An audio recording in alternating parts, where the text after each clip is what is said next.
आज हम आपको सुना रहे सुनील छेत्री की कहानी। सुनील छेत्री का नाम भारतीय फुटबॉल का पर्याय बन चुका है, लेकिन यह पहचान उन्हें विरासत में नहीं मिली। यह वर्षों की मेहनत, संघर्ष, अपमान, असफलता और अटूट विश्वास से बनी है।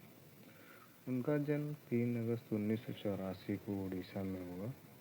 पिता के.बी. छेत्री भारतीय सेना में थे और वो खुद भी फुटबॉल खिलाड़ी रह चुके थे, जबकि माँ और बहन नेपाल की राष्ट्रीय महिला फुटबॉल टीम के लिए खेल चुकी थी।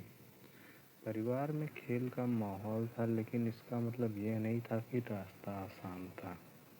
अगर ये वीडियो आपको अच्छी लगे तो प्लीज़ चैनल को लाइक और सब्सक्राइब करें। बचपन में छेत्री का जीवन लगातार स्थान बदलने में बीता। सेना परिवार में होने के कारण हर कुछ सालों में नया शहर, नया स्कूल और नए दोस्त। दिल्ली, दार्जिलिंग, गंगटोक, हर जगह खुद को साबित करना पड़ता था। सुविधाएं सीमित थी, अच्छे कोच नहीं थे और ना ही कोई बड़ा मंच। फुटबॉल खेलने को कई लोग समय की बर्बादी मानते थे उस टाइम। भारत में क्रिकेट का बोलबाला था और फुटबॉल को अक्सर गली का खेल समझा जाता था। सुनील छेत्री ने बहुत कम उम्र में यह समझ लिया था कि अगर कुछ अलग करना है तो भीड़ से अलग मेहनत करनी होगी। वह रोज घंटों अभ्यास करते, फिटनेस पर ध्यान देते और छोटे छोटे टूर्नामेंट खेलते रहते थे।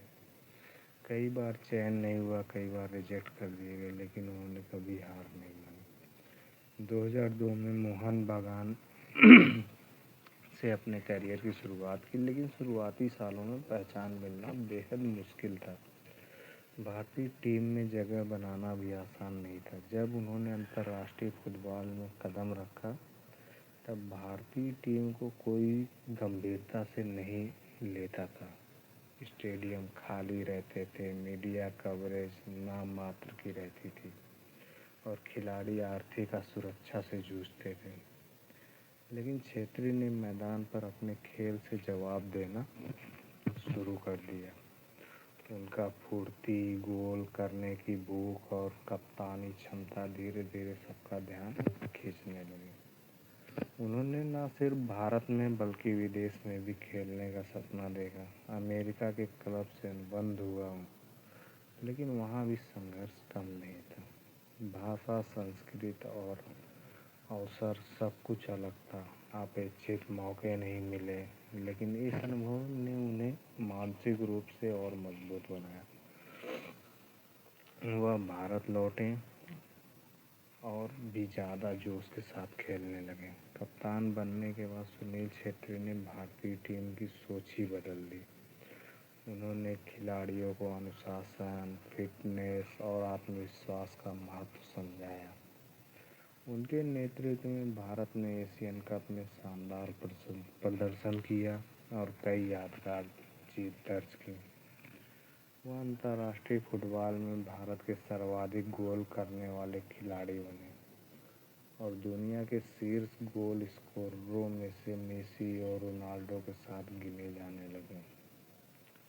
यह किसी भारतीय खिलाड़ी के लिए असाधारण उपलब्धि थी, लेकिन शायद उनकी सबसे बड़ी जीत मैदान के बाहर आई, जब उन्होंने एक भावुक वीडियो के जरिए देशवासियों से अपील की कि आप लोग स्टेडियम आकर भारतीय टीम का समर्थन करें। उन्होंने बिना शिकायत, बिना आरोप के बस इतना ही कहा कि हमें भी आपका प्यार चाहिए। उस एक वीडियो ने भारतीय फुटबॉल की तस्वीर ही बदल कर रख दी। स्टेडियम भरने लगे, बच्चे जवान छेत्री जी की जर्सी पहनने लगे और लोग समझने लगे कि अपने देश के खिलाड़ी भी हीरो हो सकते हैं।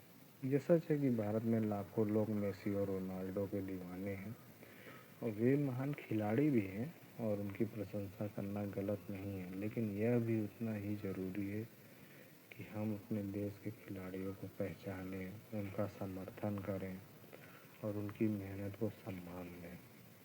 सुनील छेत्री ने सीमित संसाधनों, कम समर्थन और कठिन हालात के बावजूद भारत का नाम एक अलग स्तर पर पहुंचाया। उन्होंने यह साबित किया कि अगर देश साथ खड़ा हो तो भारतीय खिलाड़ी भी दुनिया से मुकाबला कर सकता है। सुनील छेत्री की कहानी सिर्फ फुटबॉल की ही नहीं है, यह आत्मविश्वास, धैर्य और देश प्रेम की कहानी है। यह उस इंसान की कहानी है जो सिर्फ फुटबॉल की ही नहीं है, यह आत्मविश्वास, धैर्य, ये उस इंसान की कहानी है जिसने कभी हालात को बहाना नहीं बनाया, बल्कि हर मुश्किल को सीढ़ी बनाकर ऊपर चढ़ता गया। उन्होंने दिखाया कि सच्चा हीरो वही होता है जो अपने देश के लिए खेलता है, चुपचाप मेहनत करता है और सफलता मिलने पर भी ज़मीन से जुड़ा रहता है।